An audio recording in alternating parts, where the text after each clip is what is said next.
They're supposed to be the courts that are helping kids, and they're abusing them. How can this happen? It's been a tough year for Janice Robinson. Her now 15-year-old son, Juwan, is living 2.5 hours away at a juvenile justice center in Caliente. He was arrested for burglary more than a year ago and booked here at the Juvenile Detention Center in Las Vegas, February 2012. While being booked, he was assaulted by a juvenile detention assistant responsible for enforcing the law. The officer looked at him and struck him in the face and kind of roughed him up. Punched him and roughed him up against the counter. That's not a way that you discipline a child. Let's take a closer look. Juwan is the smallest person in the group, wearing a red jacket. You can see that a man grabs the boy, yanks him to the counter, pulls him partially off his feet, and while we can't hear what they're saying, we can see the officer strike Juwan in the face. The boy's head snaps backwards and his hat flies off. Young Mr. Robinson is standing there, his head down, his hands in his pocket, appearing not to be doing anything of consequence. Attorney Dan Winder is representing Robinson. As a former prosecutor myself, I wish I would have had this amount of evidence to go forward with cases that I prosecuted successfully. Juwan complained, told his mother, and filed a report, but the case went nowhere and has yet to be prosecuted. In fact, the district attorney's office told Winder it has no record of ever getting the case, even though Metro looked into it. It's been more than a year and the statute of limitations for battery has run out. But it hasn't for child abuse. In no instance, under the color of authority, even with adults, is anyone in law enforcement given a blank check to abuse anyone who's in custody. And what about the other people in the video?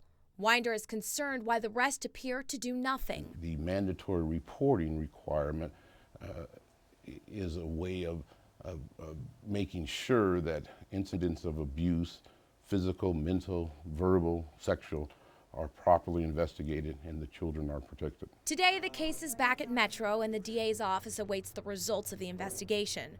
In the meantime, Robinson has put in a claim to the county seeking $200,000. Do you want a prosecution? Are you hoping to get money out of this? I mean, what's the goal in the end? I want the justice system for the juveniles to be looked at in the way they're keeping the kids in the system for no reason. Robinson is frustrated her son remains in the system. And 14 months later, she wonders if it's retribution for speaking out about the attack. Still, she keeps fighting, hoping someone will hear her. Why decide to hire an attorney? Because I need help. I'm fighting pretty much City Hall at this point. I need an attorney, I need somebody that knows the law, and I also want to send a message. Ready, set, go. It's just a normal Saturday morning at the Robinsons. Look behind you, Michaela. But a family member is missing. Hi, Juwan, how you doing? Janice Robinson picks up the phone as she does every weekend to call her oldest son. I'm at the house right now. 15-year-old Juwan is living more than 2 hours away at a juvenile justice center in Caliente. Since Juwan's been gone, his mom started a legal fight on his behalf, a personal quest intended to right a wrong her son endured in February 2012 when he was being booked at the juvenile detention facility in Clark County for burglary. Caught on camera, a juvenile detention assistant grabs Juwan, who is seen here in the red, and yanks him to the counter. You can see the man strike the teen in the face, his head snaps back, and his hat flies off. If someone were to say that's just tough love, he messed up and he deserved it. He doesn't deserve it. I mean, again, do they just need to put themselves into my shoes? This is a child here. Nobody deserves to be hit in the face and roughed up like that. It's been 14 months and still no answers from the district attorney's office, who has asked Metro for further investigation. In the meantime, the statute of limitations for battery has run out, and no charges against the men in the video. It's not easy for his siblings. I can't explain to them where he's at or when he's coming back. And also my mother and father, they want to know where he's at, and I just don't have the time. They don't give me a time when they're letting him out. It's not fair. Robinson says she's lost her faith in the system and wonders just how often this happens. There's been rampant abuse of young people. This was a crisis recently in Texas.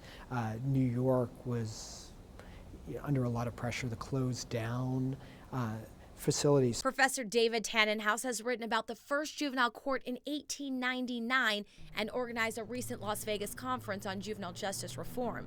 He says while there have been problems, he still defends it. The best cure for juvenile delinquency is people growing up. So the court, by diverting kids from the adult system, gave them this possibility of reform. However, the video concerns Tannenhouse and State Senator Justin Jones. Wow. Jones, chair of the Health and Human Services Committee, wants answers. I haven't heard of other instances, but obviously it's under my purview with the Health and Human Services Committee to look at these issues, and if I need to have a hearing on it, then I will. We can't let this occur. And that's what Robinson says she wants too, answers, and to prevent this from happening to other juveniles and their families. I don't think it's an isolated incident. I know that if he just so easily went over there and punched my son like that and roughed him up, that it's most likely happened before, because they just act like it was an everyday thing at the office that goes on, the way that the people reacted on the video.